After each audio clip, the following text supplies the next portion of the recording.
Okay, now the branch shall grow out of his roots. The root of Jesse is today, although it started in the time of David, because if you turn to the 10th verse and read that, it'll explain that. The 10th verse of Isaiah. The same chapter. And in that day there shall be a root of Jesse. Okay, in that day, meaning the latter days, the end, which is today. So today is the root of Jesse. Oh, and it says there's going to be a branch grow out of this root. Do you know who this branch is? It's after Baha, and the root of Jesse is Baha'u'llah. So the branch that grows out of the root of Jesse is after Baha. So let's go back and start reading from the first verse again. Read that all. And there shall come forth a rod out of the stem of Jesse, and a branch shall grow out of his roots. And the Spirit of the Lord shall rest upon him. Okay, now they're talking about this branch now. It's going to grow out of his roots. Go ahead. This is after Baha. Go ahead. The Spirit of wisdom and understanding, the Spirit of counsel and might, the Spirit of knowledge and of the fear of the Lord. And shall make him of quick understanding in the fear of the Lord. And he shall not judge after the sight of his eyes, neither reprove after the hearing of his ears. Okay. In other words, in establishing justice in the world, that Abdul Baha is not going to do this personally, but Abdul Baha in his will and testament sets up the institution of the Universal House of Justice with the guardian at its head. And he doesn't do it through his ears and his own thing, but this House of Justice does this.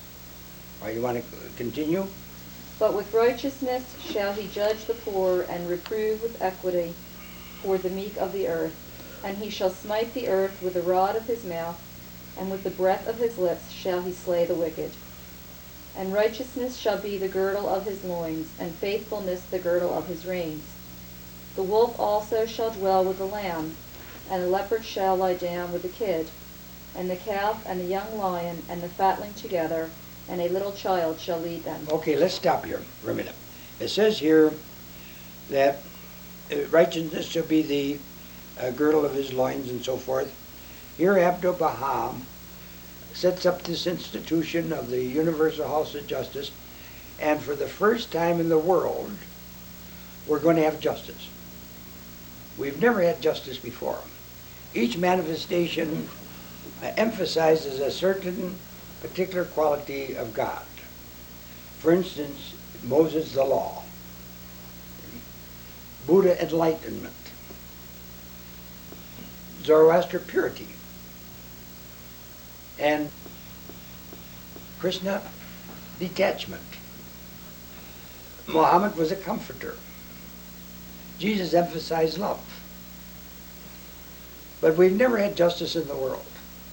With Abdul Baha's Universal House of Justice, for the first time we will have justice in the world.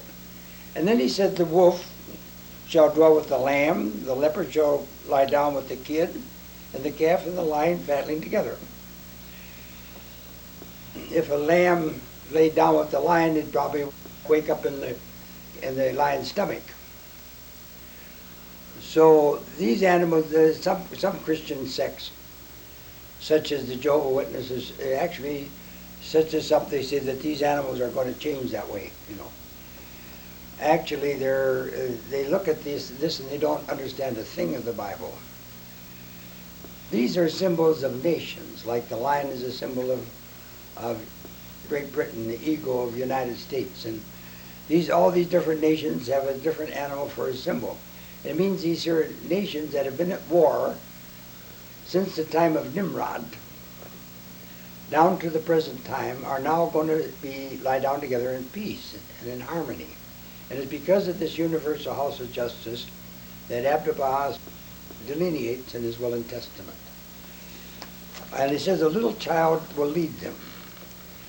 And do you have any idea who this little child is that's going to lead them? How about you, Joe? The United States. It's the United States. And why is it the United States? Because they're the melting pot. But why is it the little child? Because they were the last frontier. The United States brought in a whole new concept of government of a nation. The people of the United States came out of Europe that was oppressive, the different religions oppressive. They had to believe at what was taught by the clergy or at the point of death. So they escaped this and they set up a government and they separated church and state. They had a political union in order that the diverse sects and denominations could live in harmony and peace together, that they didn't have to fight because of a religion or have a religious conflagration. With this, the United States became very great. Now, every country in the world has some form of separation of church and state, taking after the United States. And that's why this little child, the United States was one of the last of the nations, and it leads the rest of the world because in this respect. All right, you want to continue? And the cow and the bear shall feed, their young ones shall lie down together, and the lion shall eat straw like the ox, and the sucking child shall play on the hole of the asp, and the weaned child shall put his hand on the cockatrice stem. They shall not hurt nor destroy in all my holy mountain, for the earth shall be full of the knowledge of the Lord, as the waters cover the sea. In other words, all this conflict in the world today is going to be done away with. And this will follow the great catastrophe that's upon us. They will turn to the revelation of Baha'u'llah, and after Baha'u's universal house of justice with the guardian or the Davidic king at its head. And then all the world will be at peace. And then we can turn our gaze to greater things than what we're occupied with now.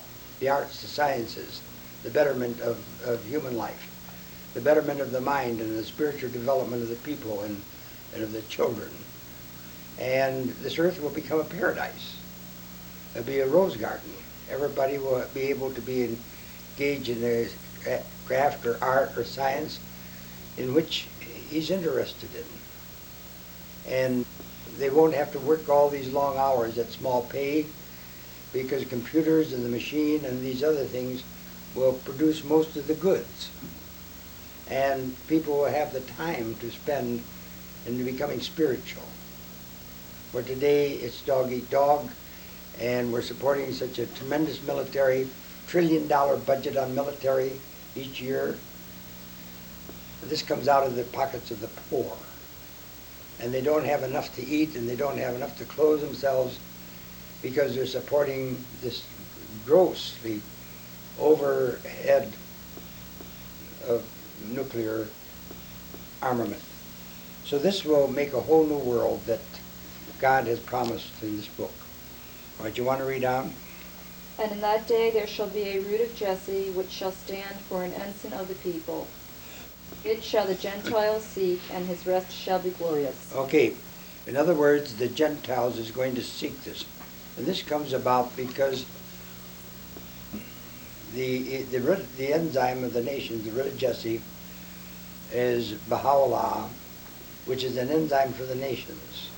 And the Gentiles will seek it because Baha'u'llah's son, Abdu'l-Baha, adopted a Gentile as his son. And Chogi Effendi appointed this son to be the guardian, or the succession of the Davidic kingship. So it switches from the tribe of Judah, the Davidic kingship, switches from the tribe of Judah to the Gentiles. And this is predicted by Genesis, the 49th chapter, the 10th verse, where it says that the scepter will not pass from the hand of Judah till the coming of Shiloh. And then he says, to him will the gathering of the people be. That is, the scepter, when it passes, will be the gathering of the people. And when it turns to the Gentiles, the gathering of the people will take part at that time.